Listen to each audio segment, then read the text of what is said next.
Hi,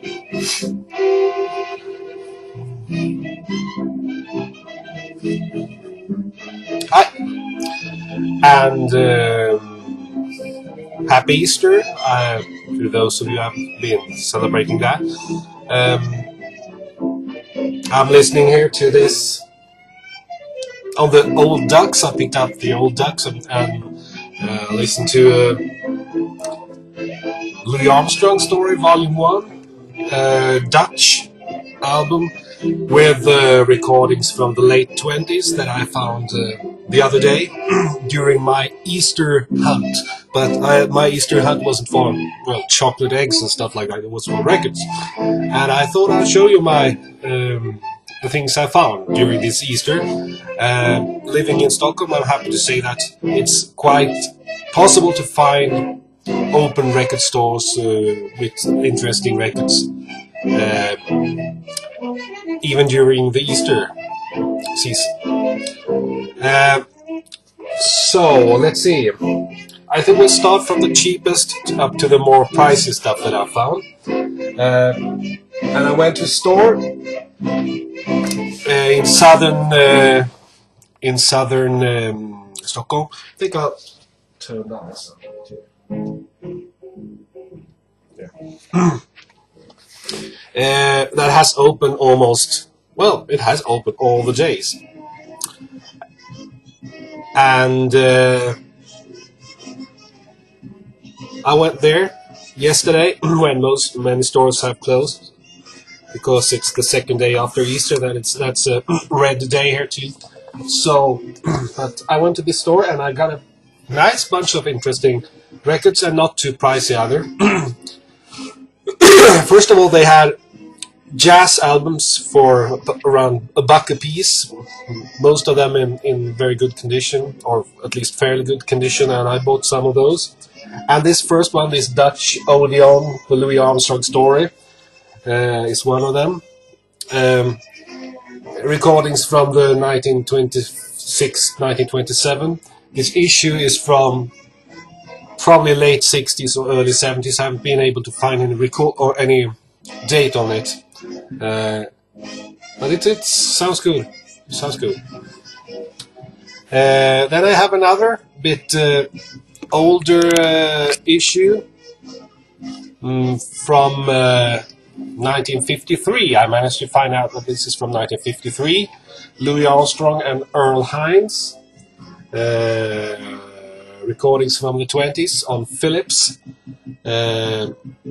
And since Philips issued lots of Columbia material in Europe before the actual CBS label existed, I'm quite sure this was released on Columbia in the United States, maybe with another sleeve, but looks very good, being from 1953 and not that worn and quite cheap, as I said, around $1.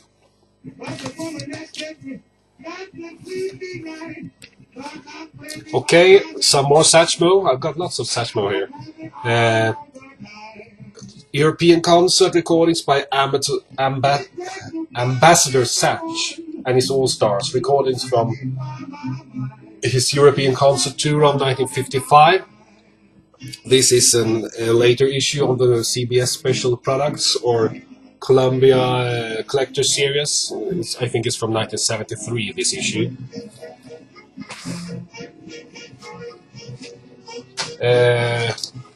Some more Satchmo. Mostly Blues on Ember, which is a label that I've seen a couple of times. Mainly with old jazz material. These are recordings from from the late 30s up until the early 50s.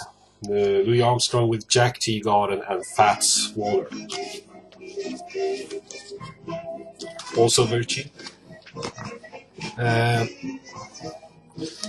CBS issue, Armstrong Forever, probably from the years after his death, early 70s, on CBS. This is a German CBS issue. Probably budget priced even back then. It's got the green CBS label. And then we have a compilation album with jazz, quite a strange mixture between Coleman Hawkins, Jimmy Hamilton, Ken Collier, Acker Bilk, and Jack Teagarden. Jazz greats. And this is a British issue, obviously. The label, the record label of the actual record says it's a Saga issue, but it says Presto on the label, on the back sleeve here. So, but it's the right record anyway, even though the different labels on the sleeve and on the record. Okay, then this one. I was quite happy to find these Decca Ace of Clubs and Ace of Hearts issues, because they are often very, very good, even though they were budget issues back when they were released. This is Spike Hughes and his All-American Orchestra, featuring Benny Carter, Henry Red Allen, Dickie Wells, and Coleman Hawkins.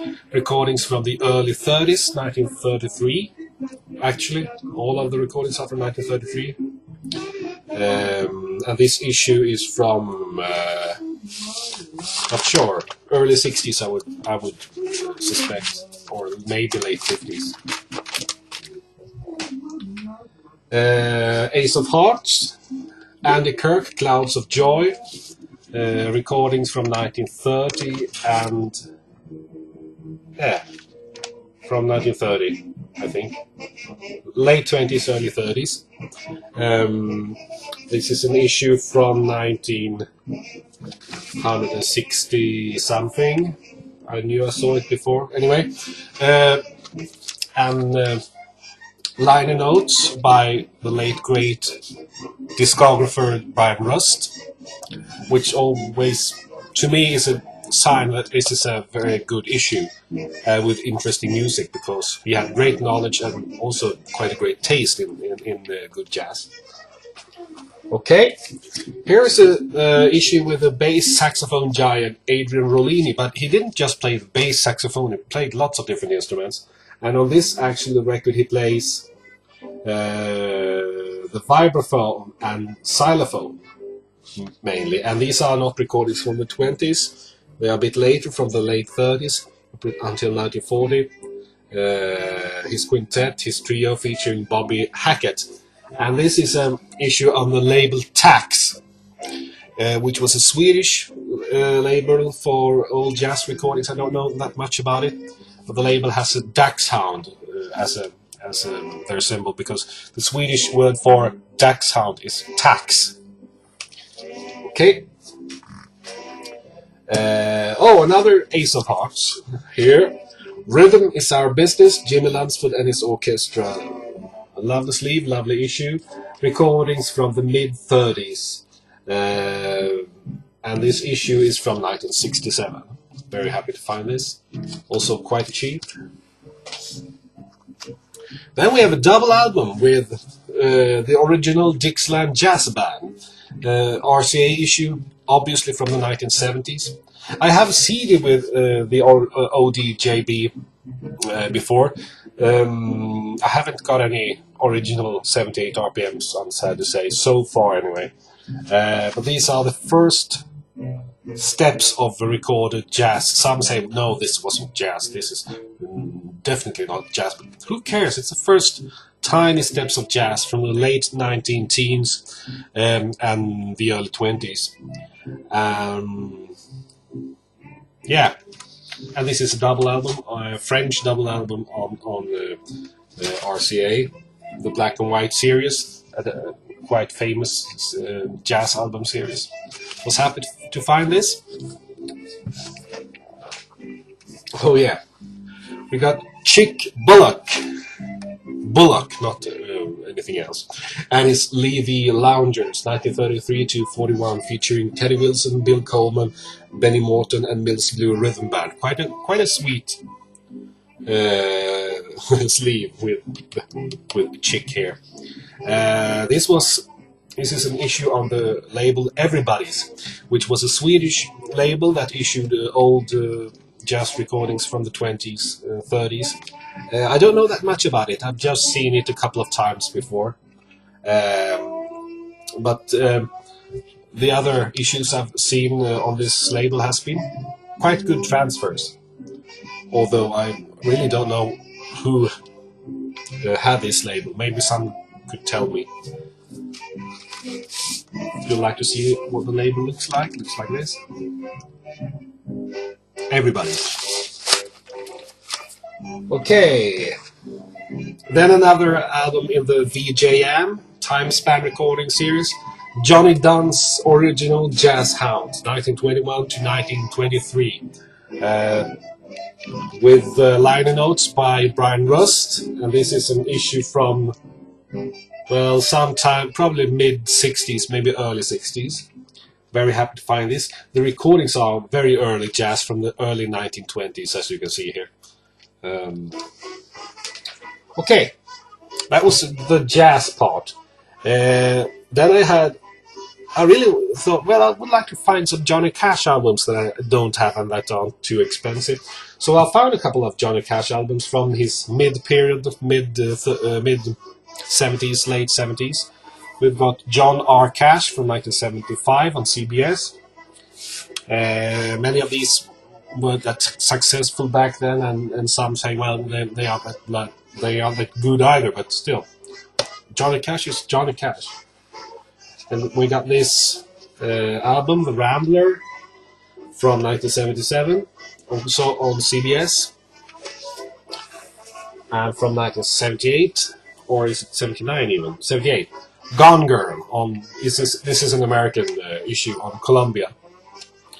Then, I found this issue, and those of you who know about bootlegs or more about Johnny Cash albums might be able to tell me a bit about this album, because I saw this on the wall of the record store that I went to. Johnny Cash, The Golden Unplugged Album. It looks fairly recent. It's an old Johnny Cash on the picture. It's a very nice cover, I have to say. I haven't listened to it yet. It is some sort of bootleg, because you can't find any information about the record company, about the record label, about the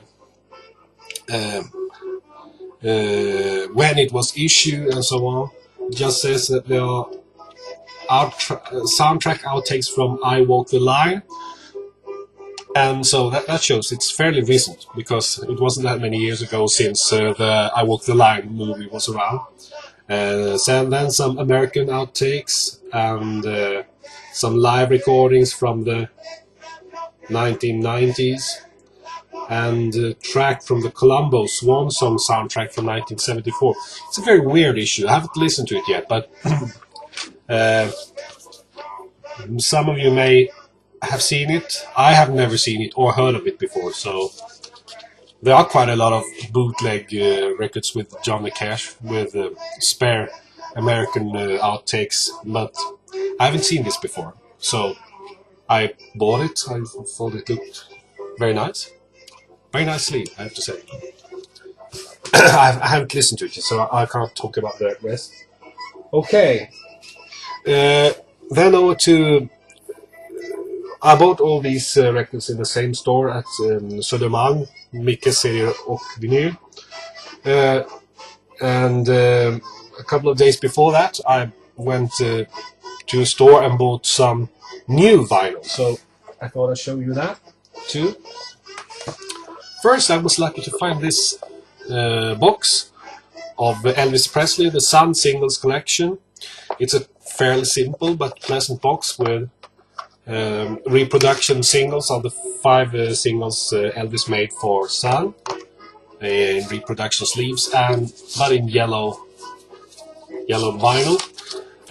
Some of these reproductions I've not been too keen on having, because, well, sometimes they sound quite ghastly. But I listened to all these, and I think they sound quite good.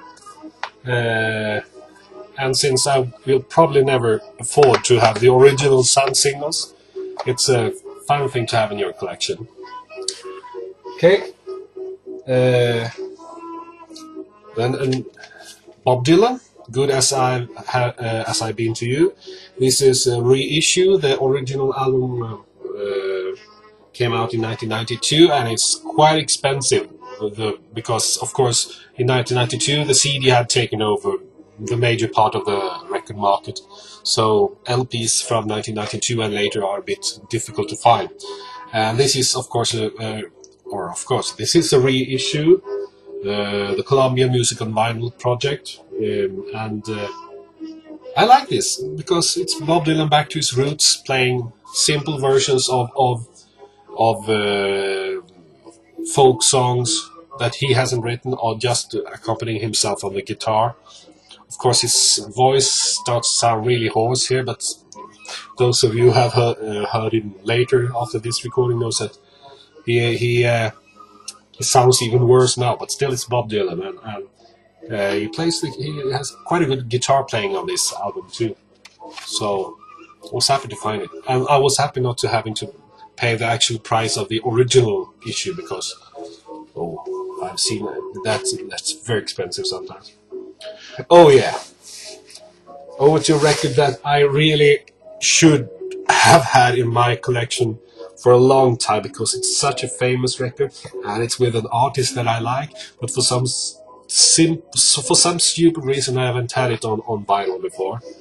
Harvest, Neil Young. Yeah, I haven't had this. Can you believe it? But now I have, and this is also a reissue on the Reprise label. It doesn't say when it was reissued, so this may be a pressing from the early 2000s, late 90s maybe. Got it quite cheap. It wasn't say. Oh yeah, and over to Swedish records finally. First of all, I mean, I don't know what kind of view you have on me, but you know that I like vinyl records, and you know that I also like 78 RPMs. Oh, Louie Armstrong finished playing there. But sometimes I actually have a look on the current pop music and new artists, and there are good artists coming today as well. And I like to mention a Swedish young singer that has been kind of hyped in the Swedish media, because very rarely that any good new artist or singer or songwriter appear or get noticed. Well, there are lots of artists, but they aren't noticed by the record companies. But this is a girl. I saw her on the Swedish morning television program some weeks ago, and I was quite impressed by it. I think she's 17 years old, and her name is Amanda Meyer, and she has issued her first album. And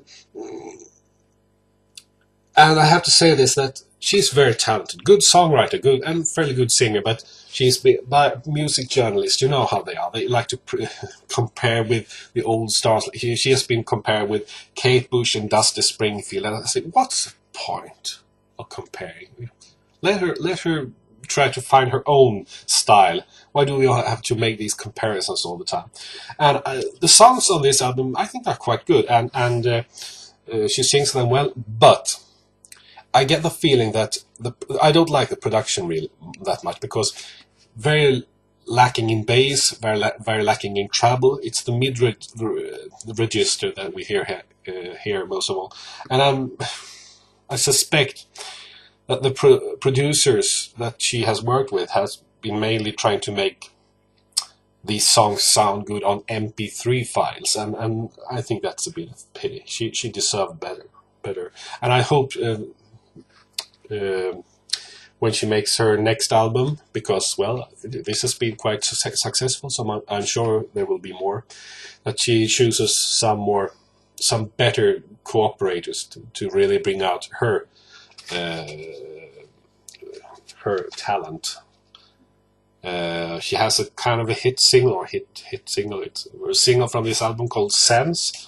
Have a look on YouTube for this single. I like the song, and I like this young girl, very talented. And it's not just because I'm an old fart and she's quite pretty. I think she's good. Okay, over to the last one. And this last one has some connections with the record store that I went to, where I find these Johnny Cash albums and jazz albums. It's the Swedish actor and, well, cultural personality Torsten Flink, who has started a career as a singer lately with this record and Dans på knivens ägg. On some of the they competed in the Swedish Eurovision Song Contest qualifying contest with the song. Alas, they didn't win. I would really have liked them to win, because good lyrics. Many of them written by the great lyricist Ted Ström.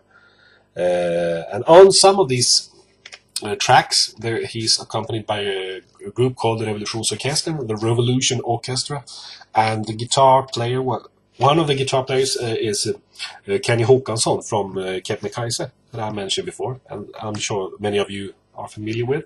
Another guitar player is Mikael Englund, and he runs the record store where I bought these other records, so there's a connection there.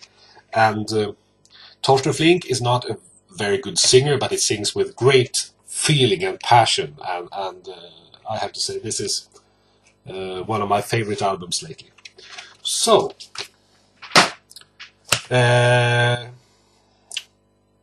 those were the records that I found in my Easter egg, and hope some of you found this a bit interesting, and have a good day.